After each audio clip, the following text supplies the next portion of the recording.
era el odio de Dios. Dios mismo estaba ahí apretando en su puño la vida, entre sus dedos de encina y de rabia. Hasta un descreído no puede dejar de pensar en Dios, porque ¿quién sino Él?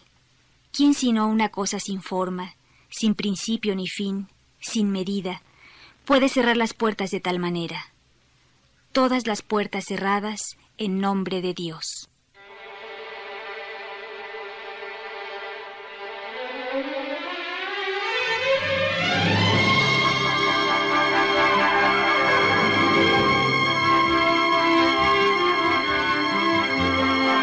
El Instituto Mexicano de la Radio presenta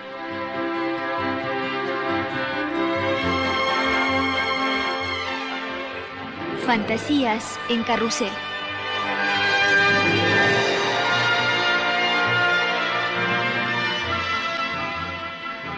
Un programa literario con René Avilés Favila.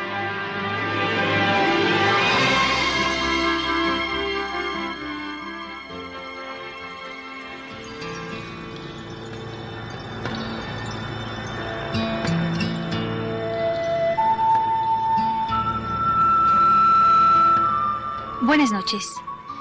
Abrimos este primer programa con un fragmento del cuento Dios en la Tierra, del escritor mexicano José Revueltas, uno de los autores más importantes de la literatura nacional contemporánea, y quizá uno de los prosistas más terribles y descarnados, al mismo tiempo que sensible y puntualmente preocupado por la salud de la conciencia de un país que le era tan entrañable como hostil. Ahora el maestro René Avilés Favila, novelista, cuentista, periodista y director del suplemento cultural El Búho, quien será nuestro guía en estas exploraciones literarias que abarcarán la obra y los quehaceres de hombres de letras, con quienes les tocó compartir su trabajo y experiencia, personalmente o a través de sus textos. Nos hablará acerca de José Revueltas, el hombre polémico y el hombre enamorado del verbo memorioso, contundente y desgarrador. René, ¿cómo estás? Buenas noches. Buenas noches, Rosa Marta. Qué bueno que este primer programa vamos a hablar de José Revueltas, que definitivamente es uno de los grandes escritores de este país y que a pesar de el prestigio que tiene en algunos círculos, sigue siendo un autor poco leído, sigue siendo un autor que todavía, por desgracia, no conocemos a profundidad.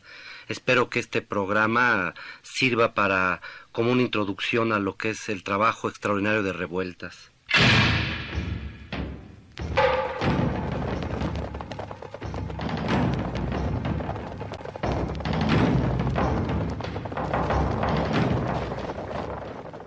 Era difícil para los soldados combatir en contra de Dios, porque Él era invisible, invisible y presente, como una espesa capa de aire sólido, o de hielo transparente, o de sed líquida.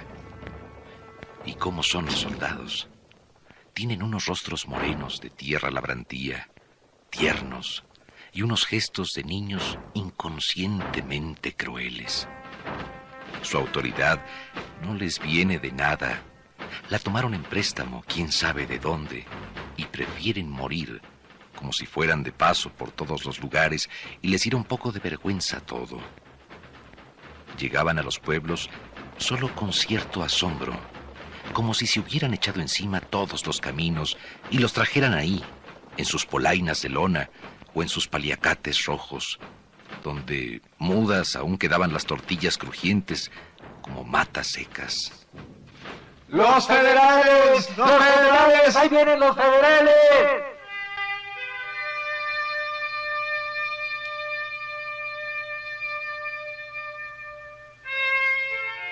Y a esta voz era cuando las calles de los pueblos se ordenaban de indiferencia, de obstinada frialdad, y los hombres se morían provisionalmente, aguardando dentro de las casas herméticas o disparando sus carabinas desde improvisados rincones. El oficial descendía con el rostro rojo y golpeaba el cañón con su pistola a la puerta inmóvil, bárbara. Los oficiales rabiaban ante el silencio y tenían que ordenar el saqueo, pues los pueblos estaban cerrados con odio, con láminas de odio, con mares petrificados. Odio y solo odio, como montañas. Queremos comer. Pagaremos todo. La respuesta era un silencio duradero, donde se pasaban los años, donde las manos no alcanzaban a levantarse. Después, un grito como un aullido de lobo perseguido, de fiera rabiosamente triste. ¡Viva Cristo Rey!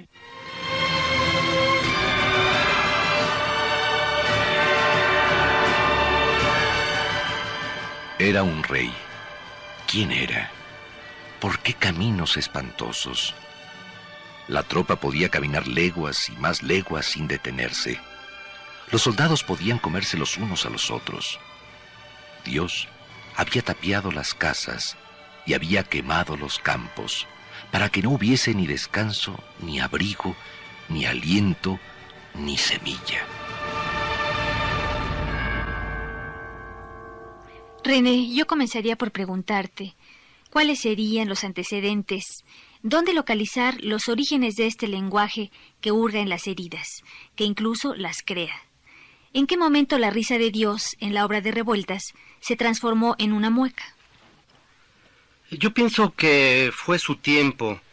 El tiempo de José Revueltas fue el tiempo de Stalin y también fue el tiempo del más feroz anticomunismo que México ha padecido, de tal manera que Revueltas, siendo un escritor militante, un miembro del Partido Comunista Mexicano, sufrió desde muy joven persecuciones, sufrió cárceles, y esto es la marca de su vida. No podemos dejar de lado que su experiencia carcelaria en las Islas Marías lo invita a escribir Los muros de agua. Curiosamente, su último libro, El Apando, también habla de cárceles.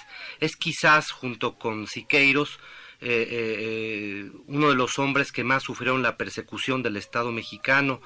Sin embargo, yo creo que hay algo más.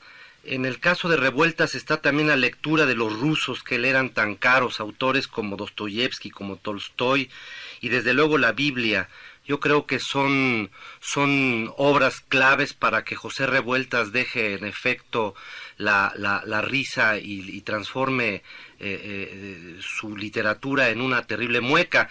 Yo creo que el caso de Revueltas no se puede analizar sin ver una religiosidad que debe haber tenido de niño, que debe haber tenido en sus primeros años y que después abandonó de manera muy dramática para convertirse en un militante comunista, de tal manera que creo que son muchos los elementos que podemos encontrar en Revueltas. Lo esencial, a mi modo de ver las cosas, es que es un intelectual que logra combinar lo que parece que no se puede combinar jamás, que es la literatura y la militancia política.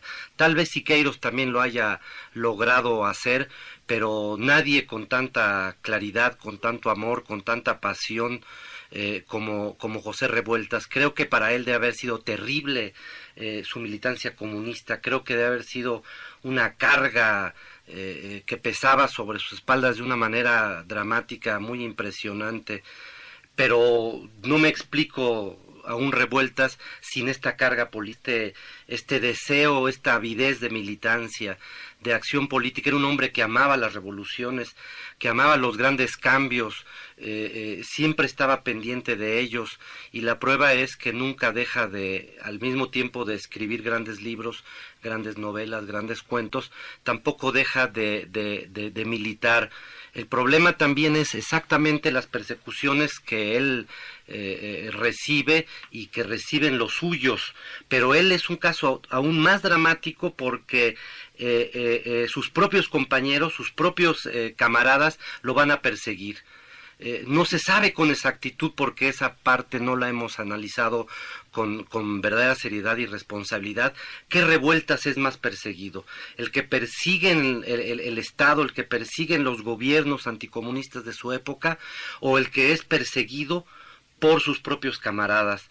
Revueltas es expulsado de su partido, del partido que él amaba, es vejado, es humillado una y otra vez, y él finalmente va a convertirse en un militante solitario, va a convertirse en un marxista que va a tratar de llevar a cabo los cambios que cree convenientes en el terreno político sin necesidad de estar dentro del partido. Yo creo que en este sentido su obra fundamental es El proletariado sin cabeza, en donde él analiza cómo la clase obrera mexicana, cómo el proletariado mexicano permanece sin cabeza, es decir, sin guía, sin orientación. Y esto es lo que causa los grandes males de la política de izquierda en donde él milita. Sin embargo, creo que lo hace con una honestidad y con una limpieza que nadie puede regatearle. Tendríamos que pensar que muchos otros escritores pasaron por el comunismo, estuvieron en el partido unos cuantos meses, unas cuantas semanas, tal vez unos cuantos años, pero no podemos dejar de lado que escritores como él y como Juan de la Cabada pasaron toda su vida militando en la izquierda. Y esto es muy importante. El caso de Revueltas no se puede ver si solo vemos la literatura o si vemos la política separadamente. El caso de Revueltas es muy importante porque es la suma de la política y de la literatura.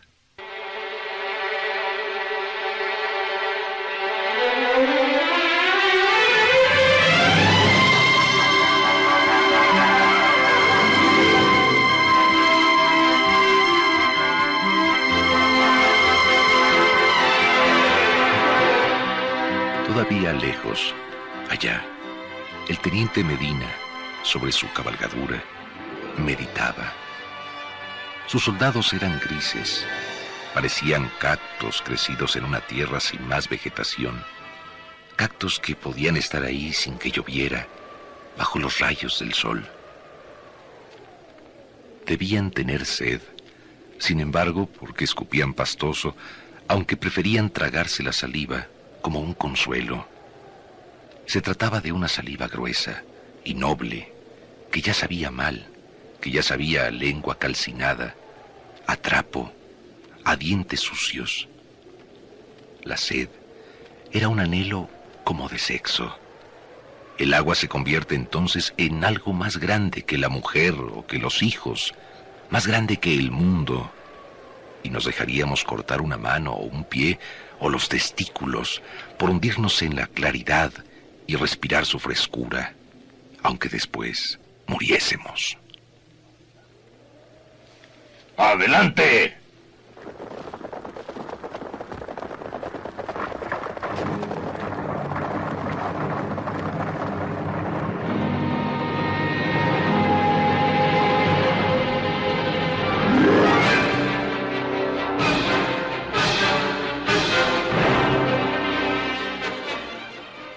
Y entonces, la pequeña tropa aceleraba su caminar, locamente, en contra de Dios que había tomado la forma de la sed.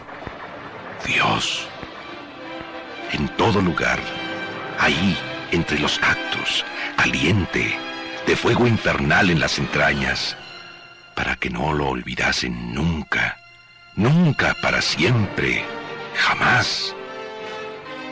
El teniente Medina miraba los rostros de aquellos hombres y solo advertía sus labios cenizos y las frentes imposibles donde latía un pensamiento en forma de río, de lago, de cántaro, de pozo. Agua, agua, agua. ¿Y si el profesor cumpliera su palabra? Mi teniente, ¿para qué? Ni modo que hiciera un hoyo en la tierra para que brotara el agua. ¿Y si el maldito profesor cumpliera con su palabra? ¡Romero! Sí, mi teniente. ¿Tú crees que el profesor...? Sí, mi teniente. Él nos mandó avisar que con seguro ahí estaba. ¿Con seguro? Maldito profesor.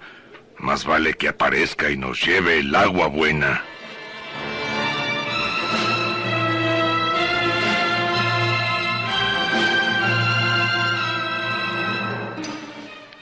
De pronto aquellos hombres como que detenían su marcha, ya sin deseos, pero siempre hay algo inhumano e ilusorio que llama con quién sabe qué voces, eternamente, y no deja interrumpir nada.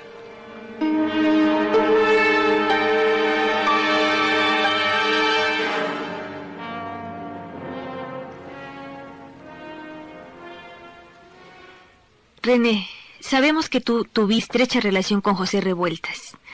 ¿Por qué no nos dices y nos hablas un poco de cómo era en el trato cotidiano, cómo era con sus amigos, cómo era en la universidad, con quiénes discutía, quiénes eran sus interlocutores, cuál sería su método de trabajo, en fin? En realidad Revueltas fue una amistad heredada. Él era muy amigo de mi padre y de mi madre, y pronto escuché hablar de él en casa, y después empecé a tratarlo, y cuando decidí convertirme en escritor, pues era uno de los ejemplos que tenía a la mano. Entonces me gustaba ir a verlo, buscarlo, platicar con él. Realmente sentí una gran admiración por él y un enorme cariño. Yo creo que de las pocas veces que he llorado fue cuando murió. Me impresionó de tal manera que no pude resistir el llanto. Lo traté más cuando trabajaba en la Secretaría de Educación Pública. Él estaba en un área de publicaciones y le llevaba mis cuentos, le llevaba mis primeros materiales. Él me estimulaba, pero no acababa de entender muy bien mi literatura porque la consideraba de evasión. Para él los cuentos que yo escribía, que estaban mucho más cercanos a una Arreola o a un Borges, le parecía un cierto tipo de literatura de evasión, pero al mismo tiempo festejaba que yo ya fuera un militante también comunista, que hubiera ingresado a la juventud, y me ayudaba mucho. Mi primer libro publicado es una pequeña biografía de Albert Schweitzer, que justamente me pidió Revueltas y que publicó también. Debo decirte que es muy gracioso la cifra que recibí. Fue una suma, fueron 700 pesos, pero como decían los abuelos, de aquellos pesos era tanto dinero que con él pagué por lo menos un par de rentas. Realmente Revueltas no tenía muchos amigos, mucha gente lo rodeaba, mucha gente lo admiraba, mucha gente lo leía, lo seguía políticamente, literariamente, pero realmente no recuerdo que haya tenido un extraordinario número de amigos. Recuerdo a Roberto Escudero en el plano político, se acercaba mucho a él, hablaba mucho con él. Creo yo que es uno de los discípulos más acabados en el terreno político, Roberto, pero en el terreno literario, José Agustín, a pesar de ser también un escritor bien opuesto, se llevaban bien, tenían una buena relación. No dejemos de lado que la primera edición de Obras Completas, que es una edición muy imperfecta y que no tiene nada de completa, es una edición que José Agustín va a epilogar. La idea que tenía en ese momento Emanuel Carballo, que era el que estaba a cargo de la edición, era que José Agustín hiciera más que un epílogo, un prólogo. Sin embargo, después decidimos, después de una discusión pequeña, que el propio prólogo lo hiciera Revueltas y el epílogo José Agustín. Creo yo que el epílogo es ejemplar porque se ve la admiración que los jóvenes tienen por José Revueltas en ese momento. Entonces sí creo con toda firmeza que es mi generación, los nacidos alrededor de 1940, justo cuando Revueltas empieza a publicar, que lo admira más y que lo rescata de un olvido casi garantizado, casi seguro, porque sus libros no llegaban nunca a agotarse, estaban en las librerías. Yo recuerdo tener prácticamente todas las ediciones primeras porque lo compraban muy poco. Entonces llega José Agustín, Gustavo Sáenz, toda una generación de autores en ese momento muy jóvenes, y lo revaloran, lo rescatan, lo promueven.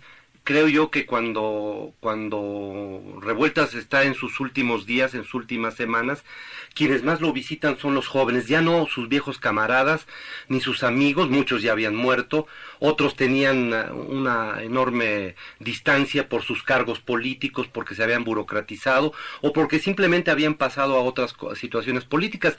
Creo yo que tampoco podemos dejar de lado un hecho muy importante.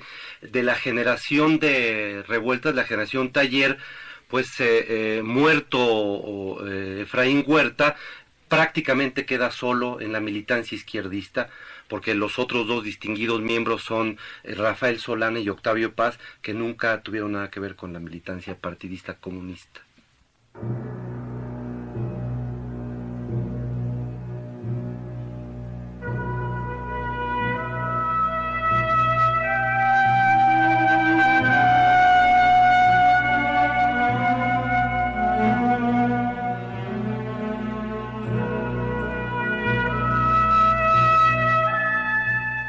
¿Cuándo llegarían?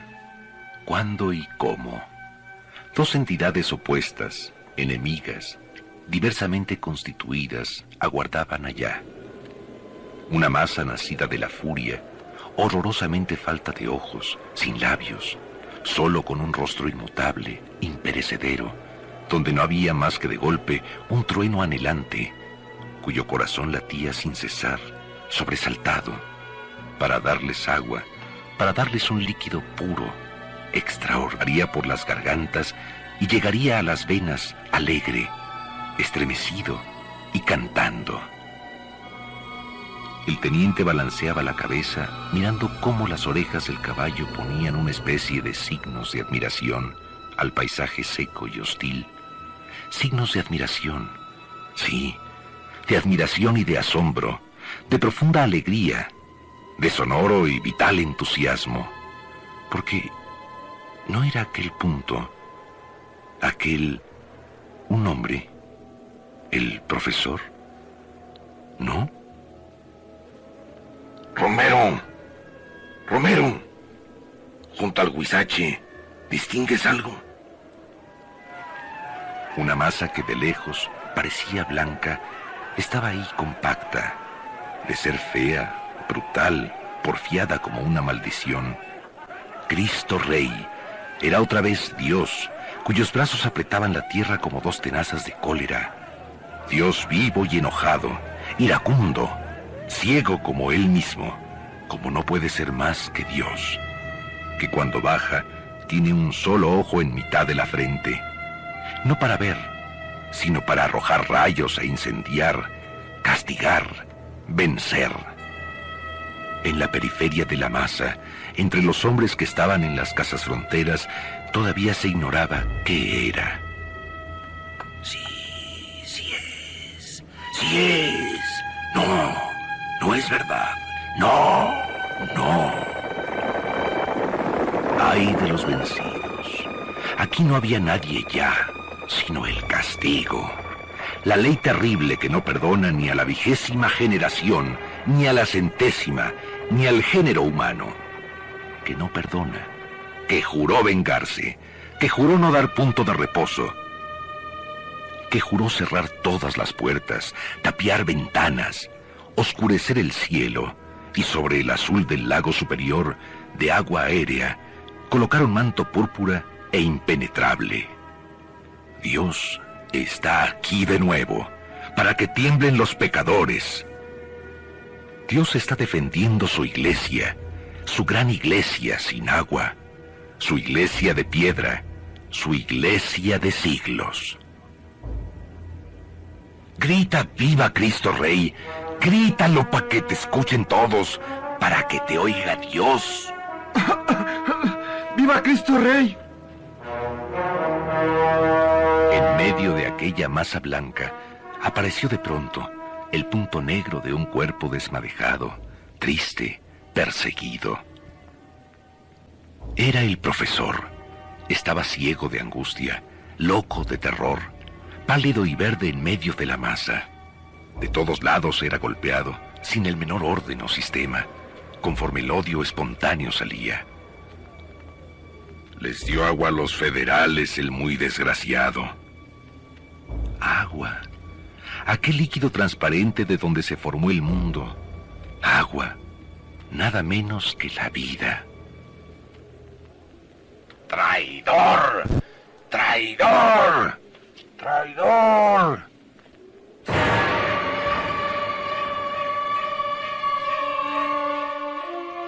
Para quien lo ignore, la operación es bien sencilla, brutalmente sencilla. Con un machete se puede afilar muy bien hasta dejarla puntiaguda, completamente puntiaguda. Debe escogerse un palo resistente que no se quiebre con el peso de un hombre, de un cristiano, dice el pueblo. Luego se introduce y al hombre hay que tirarlo de las piernas hacia abajo con vigor para que encaje bien.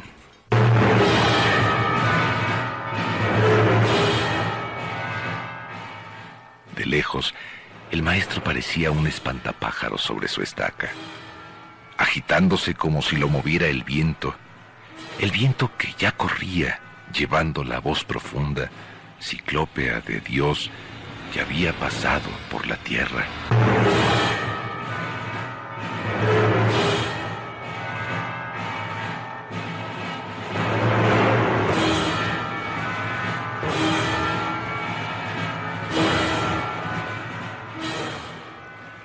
René, ¿podrías hablarnos un poco ahora de cuáles fueron las temáticas más recurrentes en la obra de Revueltas? Y sin olvidar desde luego su relación con la izquierda mexicana. Sí, las temáticas más recurrentes son justamente las relacionadas con un mundo terrible, sórdido, de personajes atormentados, alcoholizados, perseguidos, con toda clase de fantasmas a su alrededor. Creo yo que en ese sentido Los Errores es una de las obras más representativas de Revueltas. Ahí se puede observar no solo las constantes de su trabajo, sino también cuáles son las obsesiones que lo persiguen y que lo asedian. Así como señalamos que la Biblia, autores rusos o franceses habían sido muy importantes en su trabajo literario, tenemos que pensar que también el alcohol fue parte importante de su vida. Es decir, no se podría uno imaginar a un José Revueltas sin el alcohol. Habría que recordar, por ejemplo, el libro que él escribe sobre Silvestre Revueltas, en donde recuerda la muerte de su hermano, que él es muy querido, y en donde él hace prácticamente una apología del alcohol. Habla de qué es el alcohol de Poe, de Baudelaire, un alcohol lúcido, un alcohol dramático que permite la creatividad. Creo que en el mismo caso puede quedar Revueltas. Alguna vez me dijo, ya hacia el final de su vida, que él escribía deportivamente, que no le gustaba beber cuando escribía. Pero sí recuerdo que cuando llegábamos a beber juntos, Revueltas, bueno, pues le era francamente imposible dejar de hacerlo. Su alcoholismo era terrible, pero insistiría en que no era destructivo porque le daba una gran lucidez, y por otro lado tal vez la resistencia para resistir, valga la redundancia, ese mundo que lo atormentaba y que lo perseguía. Yo creo que no hay ningún escritor, ningún intelectual mexicano que haya sido más perseguido, que haya sufrido más, que haya pasado tantas miserias, abandonar su casa una y otra vez, que haya sido encarcelado, que haya sido amenazado, y que a pesar de todo ello haya seguido escribiendo, haya seguido trabajando. Tenemos el dramaturgo también, el guionista de cine. Su obra realmente es muy compleja. Escribió una gran cantidad de artículos, de trabajos políticos. A él le importaba mucho esta última faceta política que nunca vio en vida reunida en un solo volumen o en varios. Creo yo que la promesa que le hicieron cuando hizo su primera edición de obras completas literarias llevaba también la de publicar, recoger todos sus trabajos políticos, todo lo que él había escrito sobre la izquierda, todo lo que había escrito sobre el sistema político mexicano, todos sus análisis, sus reflexiones sobre el campo del marxismo en México, y nunca se pudo llevar a cabo en vida. Entonces todas estas son constantes en su trabajo: la política, el alcohol, las persecuciones,